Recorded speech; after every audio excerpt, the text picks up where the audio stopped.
विद्यार्थियों, हम लोगों ने होकुसाई के जीवन एवं कृतित्व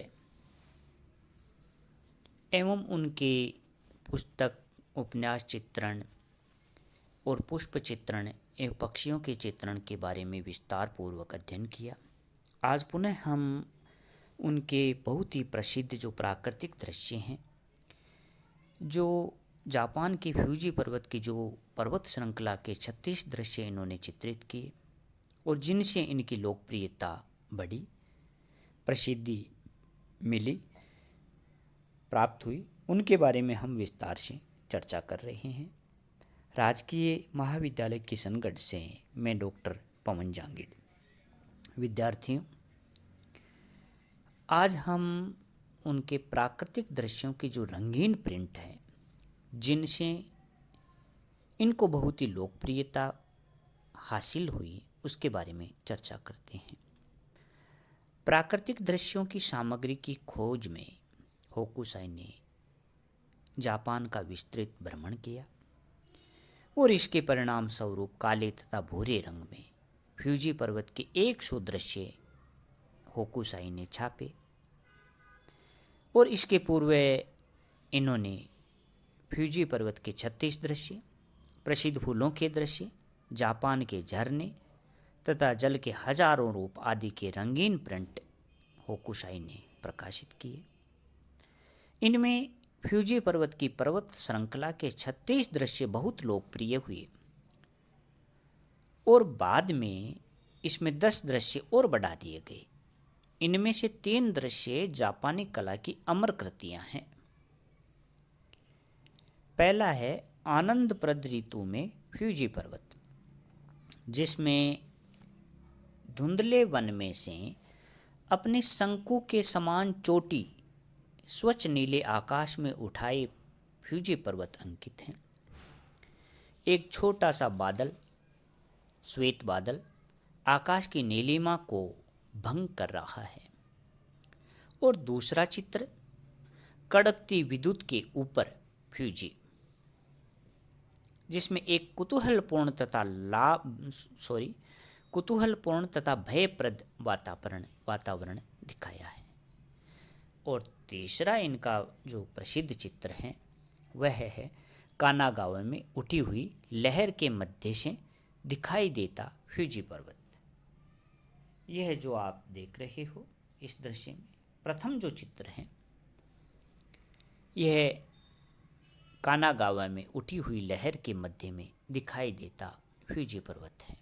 इस प्रकार इनके अर्थात होकुसाई के ये 3 दृश्य चित्र बहुत ही प्रसिद्ध हैं, इनको याद रखना। पहला है आनंदप्रद ऋतु में फ्यूजी पर्वत और दूसरा है कड़कती विद्युत के ऊपर फ्यूजी पर्वत और तीसरा है कानागावा में उठी हुई लहर के मध्य से दिखाई देता फ्यूजी पर्वत। इस प्रकार होकुसाई के ये 3 बहुत ही महत्वपूर्ण एवं प्रसिद्ध चित्र हैं। कानागावा में उठी हुई लहर के मध्य से दिखाई देता फ्यूजी पर्वत, इस चित्र में समुद्र की लहर एक दानव की भांति संपूर्ण चित्र पर छा गई है।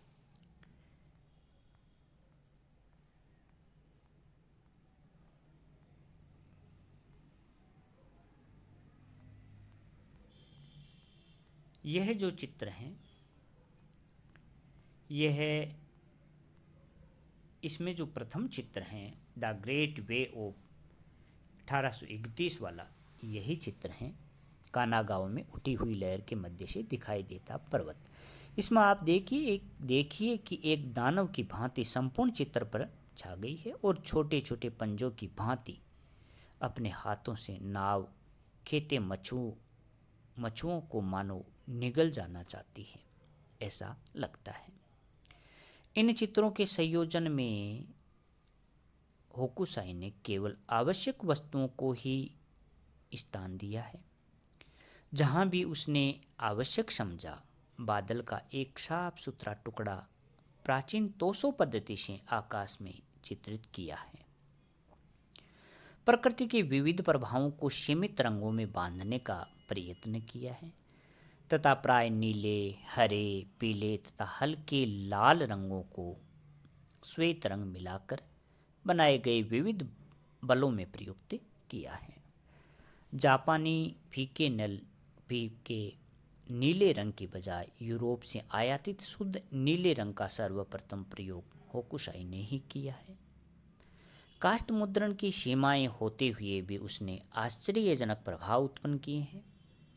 पूर्वी कला के क्षेत्र में ये दृश्य चित्र एकदम नवीन वस्तु हैं। इनमें चीनी दृश्यों जैसे विस्तृत और विशाल दृश्य कल्पनाएं नहीं हैं, क्योंकि इनका संबंध हमारे चारों ओर फैले उस संसार से हैं जिसमें हम जीते हैं। इस प्रकार यह इनके महत्वपूर्ण चित्र रहे हैं।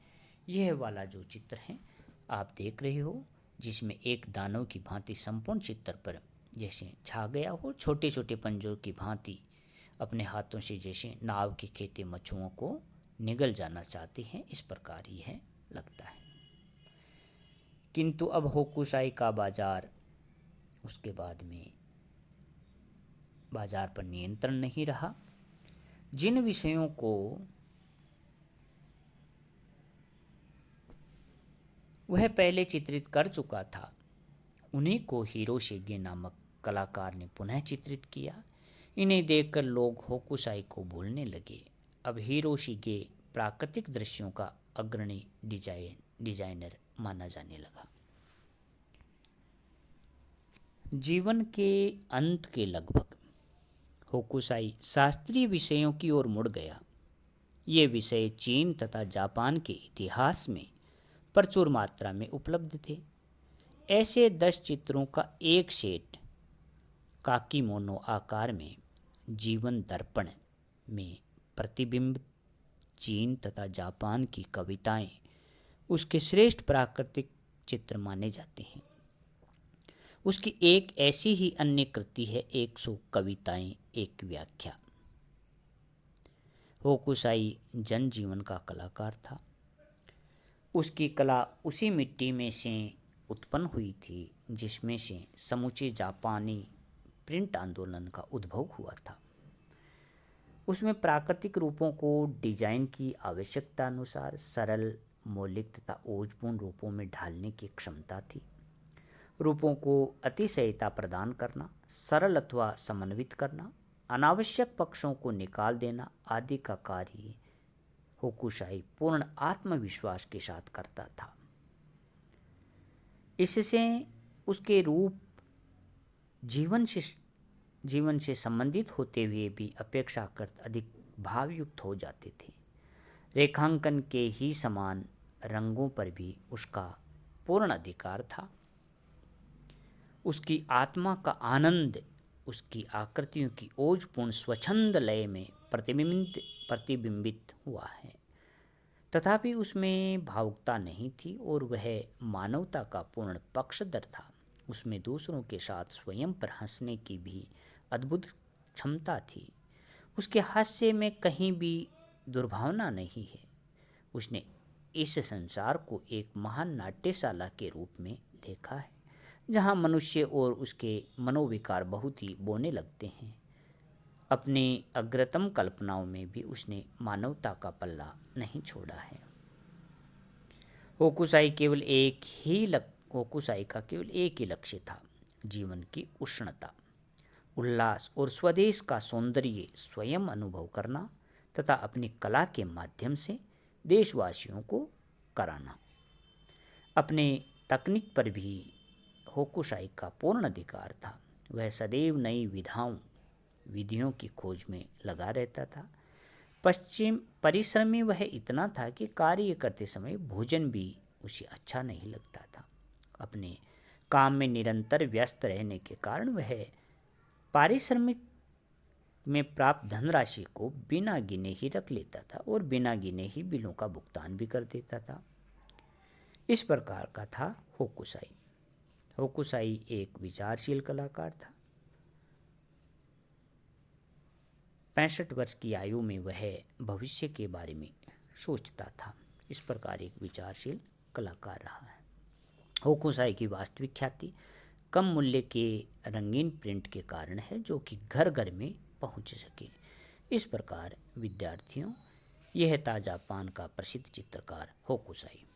यहाँ आप उनके बनाए गए चित्रों को देख सकते हो। यह रंगीन प्रिंट जो चित्रित किए गए हैं, यह होकुसाई के द्वारा चित्रित हैं। यह देखो, जैसे चुनिंदा कृतियां हैं इनकी, जो प्रसिद्ध कृतियां हैं।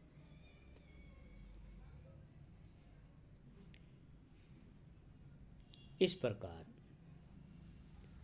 जैसे ये झरने का जो चित्र है, जापानी झरने की दौर से, यह सब चित्र होकुसाई के बनाए गए प्रसिद्ध चित्र हैं। इस प्रकार विद्यार्थियों, आज हम होकुसाई के जो प्राकृतिक दृश्य हैं, प्रसिद्ध पेंटिंग हैं, उनके बारे में चर्चा की है। धन्यवाद।